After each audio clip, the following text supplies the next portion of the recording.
venez donc de nous préciser ces résultats sport avec maintenant deux invités sur ce plateau pour parler de foot US, deux spécialistes. Voilà. Vous venez de nous le dire, voilà, deux invités, deux spécialistes du foot US, c'est exact. Georges Agostino, président des Templiers d'Elancourt, et Mike Douglas, joueur aux Templiers d'Elancourt.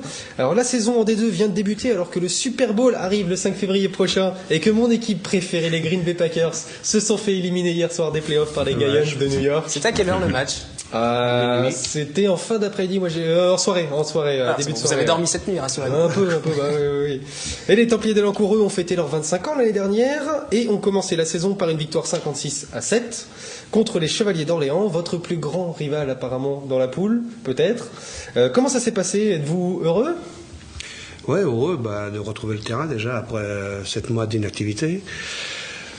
Ça s'est bien passé, le score reflète un peu la réalité du terrain, donc ça s'est hyper bien passé. On découvre un peu cette D2. Malheureusement, comme on est descendu l'année dernière, on découvre un peu cette D2, on découvre un peu les Chevaliers, on avait vu quelques images, mais voilà quoi. Parce que l'an dernier, la saison a été difficile pour les Templiers, une saison plutôt mitigée on peut le dire, relégués en 2e division, la victoire là c'était donc obligatoire, cette victoire pour cette première journée en casque d'or. Maintenant vous n'êtes plus en élite mais en casque d'or. Tout à fait, la victoire était complètement obligatoire. Ça aurait été difficile pour le moral une nouvelle défaite. Tout à fait. On a comme objectif ultime de retrouver au plus vite l'élite, donc voilà, on va prendre les matchs les uns par les autres et on espère, je sais pas si on mettra 55 pions à chaque fois, mais... En tout cas, on fera tout. 56.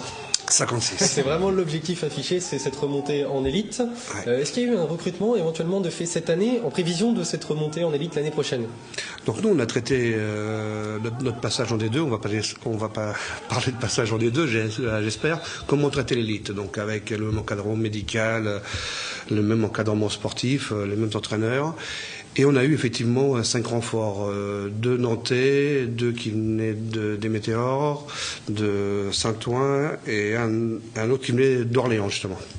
Donc voilà, on a eu deux renforts.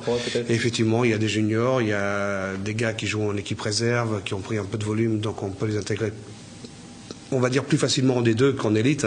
Donc on espère que pendant ce laps de temps qu'on va rester en D2, qu'on va pouvoir intégrer les jeunes. Et le budget a diminué pour cette saison en passant en D2. Est-ce que vous avez perdu des subventions? Est-ce qu'il y a moins d'argent au club? Non, ça c'était mon plus gros boulot, d'aller voir tous les institutionnels, du moins d'aller voir pour leur expliquer notre projet, que voilà, il nous est arrivé une mésaventure.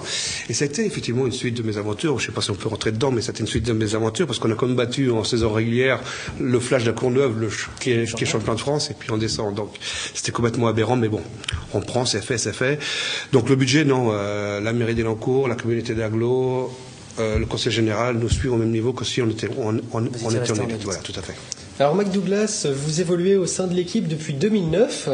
Vous êtes né en Floride, vous avez fait la majorité de votre carrière professionnelle aux États-Unis, Laredo, Kansas City, Orlando. À vos débuts, vous êtes passé par Cologne et avant de repartir outre-Atlantique, vous êtes revenu en Europe, sur le vieux continent, avec les Templiers d'Elancourt. Pourquoi avoir choisi la France et Elancourt pour jouer au football américain? J'ai dit... Georges et son équipe, ils m'ont appelé pour jouer. Et moi, cette fois, je cherchais une équipe, mais c'était dur parce que la ligue où je jouais, c'était annulé à cause de l'économie là-bas. Donc, je pouvais pas trouver une équipe. Donc, je suis venu ici juste pour voir une autre chose, juste pour voir comment ça joue en France, pour voir si c'est un bon niveau. Alors vous avez vu justement, est-ce que le niveau est intéressant? En France, le niveau est intéressant, mais c'est pas la même chose comme aux États-Unis. C'est largement différent parce que c'est pas la même culture. Nous, aux États-Unis, nous on vit ça tous les jours. On s'entraîne, on fait des réunions, on fait notre propre entraînement à côté. on a le temps de faire tout ça pendant la journée. Il y a beaucoup plus de monde dans les tribunes. Les gradins déjà, il y en a des vrais gradins avec beaucoup plus de monde. Ça c'est oui. En fait, quand je suis venu ici, j'étais un peu surpris. Parce que même en université, aux États-Unis, le foot US, c'est encore plus de spectateurs pour un match de Ligue 1, par exemple. Même à l'université, c'est plus populaire que le professionnel en fait, parce que c'est vraiment discipliné. Il faut être vraiment discipliné dedans. Et justement, en université, il y a des pom-pom girls. Est-ce que à Elancourt, il y en aura? Alors, le message des gradins et des pom-pom girls, c'est pour quand? Bon, les gradins, apparemment, il y a un projet qui est en cours, qui est élaboré par la mairie d'Elancourt. Il devait y avoir quelques réunions avec la communauté d'Aglo. On espère, on nous a promis ça pour septembre. Donc, on va voir. C'est en cours de négociation, je crois. Et les pom-pom girls pour Et les pom-pom girls, on a une petite ébauche. Quand on joue en Coupe d'Europe, on a monté une équipe de pom-pom girls. Après, c'est difficile, on peut pas tout faire. Est-ce que vous avez une mascotte? Non plus. Adrien se propose. On n'a pas de mascotte, un chevalier, ouais, pourquoi pas, ouais. Alors, quelques résultats sportifs peut-être, Adrien. On va peut-être voir les images du match. Oui, tout à fait. On va voir donc victoire facile, 56-7 quand même, on peut le dire facile. Ouais. De bon augure pour le reste du championnat, on l'espère. Un point sur cette équipe des Templiers 2011-2012 avec son entraîneur Emmanuel Charret, ancien international français. Reprise de la saison pour les Templiers d'Elancourt en football américain. Après une année difficile, synonyme de relégation en deuxième division dite Casque d'Or, les locaux ont entamé leur saison par un match contre les Chevaliers d'Orléans ce samedi. A priori, c'est nos rivaux principaux dans la poule.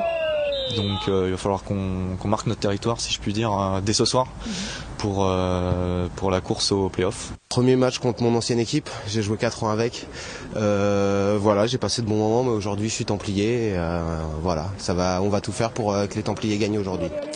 4 mois d'entraînement avant cette première rencontre importante, il faut retravailler les points faibles de la saison passée qui ont coûté cher à l'équipe elancourtoise. On travaille les points faibles de l'an dernier, notamment la défense. On repart avec un nouveau coordinateur défensif, Jean-Noël Espier. L'attaque, c'est plutôt misé sur la continuité, avec les mêmes joueurs qui restent, et sur l'exécution des jeux. Les dernières, on a beau eu avoir des hauts et des bas, on est quand même restés ensemble. Les cadres sont restés, donc maintenant on a pas mal de jeunes qui arrivent. À nous de les pousser aussi pour qu'ils jouent aussi au même niveau que les anciens. Un sport impressionnant par les contacts qu'il engendre, mais pas d'inquiétude, les protections font leur travail et les tactiques viennent pimenter la partie. C'est un jeu d'échecs, chaque personne doit se déplacer à un endroit précis et c'est comme ça qu'on gagne. C'est un jeu d'erreurs, celui qui fait le moins d'erreurs, il gagne. Saison lancée pour les Templiers qui l'ont emporté contre leurs principaux rivaux, les Chevaliers d'Orléans, 56-7. Prochain match interpool à l'extérieur contre les Pigargues de Troyes, samedi 28 janvier. Alors, on a vu dans le reportage Jérémy Larocque, qui a été élu l'année dernière meilleur joueur français de l'année, enfin, du championnat français. C'est la première fois que ce trophée était décerné. Est-ce que c'est une fierté pour le club et pour vous en tant que président? C'est une fierté pour le club, pour lui, c'est toute l'ambiguïté de notre saison l'année dernière. On a le meilleur joueur chez nous, mais on descend quand même. Voilà. Mais c'est une fierté effectivement parce que c'est un gars du cru. On l'a vraiment eu jeune et Et il reste fidèle au club. Il reste fidèle au club, tout à fait. Ça il faut le souligner. Est-ce que le championnat français de football américain peut se passer de joueurs étrangers? Parce qu'il y a quand même pas mal d'Américains, vous en avez même un ici. Ouais. Est-ce que c'est possible de se passer de joueurs étrangers ou ils apportent vraiment quelque chose en plus? On va poser la même question au basket, à tous les sports. Voilà. Mais est-ce que ils apportent vraiment. Voilà. Du côté d'Elancourt, d'année en année, vous avez fait venir des joueurs vraiment américains. Il y a eu des essais avec des quarterbacks qui sont restés pas très longtemps, où la prise de contact avec le terrain n'a pas toujours été facile pour ces joueurs en plus. Donc il faut qu'ils s'adaptent, on en parlait tout à l'heure. C'est vrai, on a beau leur expliquer que le championnat en France est comme ça, on joue devant une centaine de personnes et non pas des dizaines de milliers, que l'encadrement, tout ce qui va à côté, c'est vraiment...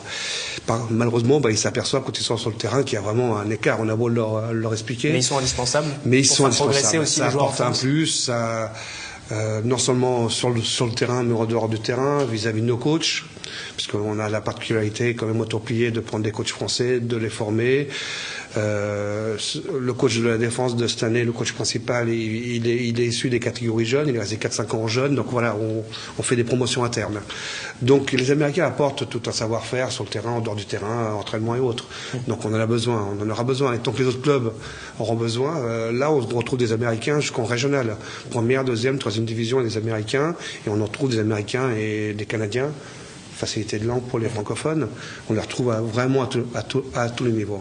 Alors, prochaine rencontre Interpool contre les Pigargues de Troyes. Samedi 28 janvier à l'extérieur. Ils viennent de gagner contre les Gaulois de Sannois 0-6. Oui. Allez-vous envisager la rencontre plus sereinement après ce week-end et votre victoire 56-7, on le rappelle? On va dire que oui.